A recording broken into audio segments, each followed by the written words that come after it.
জকিগঞ্জে customs কর্মকর্তাদের সাথে যুবলীগ নেতাদের অপ্রীতিকর ঘটনাকে কেন্দ্র করে আজ সেখানে সকাল সন্ধ্যা হরতাল পালিত হচ্ছে। এ ঘটনায় যুবলীগের ৩ নেতাকে আটক করা হয়েছে। আমাদের প্রতিনিধি তাজউদ্দিন টেলিফোনে জানাচ্ছেন সেখানকার সর্বশেষ পরিস্থিতি। তাজউদ্দিন। জি, ধন্যবাদ ফাহমিদা। আপনারা জানেন যে জকিগঞ্জে আজ ওই ইমিগ্রেশন কর্মকর্তাদের সাথে ছাত্রলীগ যুবলীগের বিরুদ্ধে জের ধরে সকাল থেকে সন্ধ্যা পর্যন্ত হরতাল আহ্বান করেছে সেখানকার যুবলীগ। গতকাল দুপুরে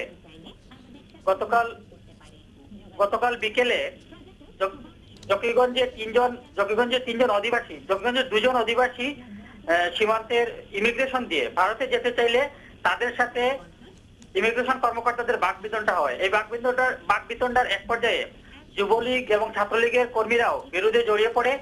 এর জের ধরে ওই যুবলীগের 3 নেতাকে গ্রেফতার করে গতকালই থানা হাজতে দেওয়া হয়। এর জের ধরে রাতে ঘেরাও করা হয় জকিগঞ্জ থানা। এর জের ধরে আজ সকাল থেকে হরতাল আহ্বান করা হয়েছে জকিগঞ্জ উপজেলা কমপ্লেক্সে, জকিগঞ্জ উপজেলা চত্বরে। ফাহমিদা, এখন হরতাল চলছে এবং সেখানে কোনো গাড়ি ঘোড়া চলছে না। ধন্যবাদ তাজউদ্দিন। দর্শক, জকিগঞ্জ থেকে কথা বলছিলেন আমাদের রিপোর্টার তাজউদ্দিন। চলে যাচ্ছি অন্যান্য সংবাদ।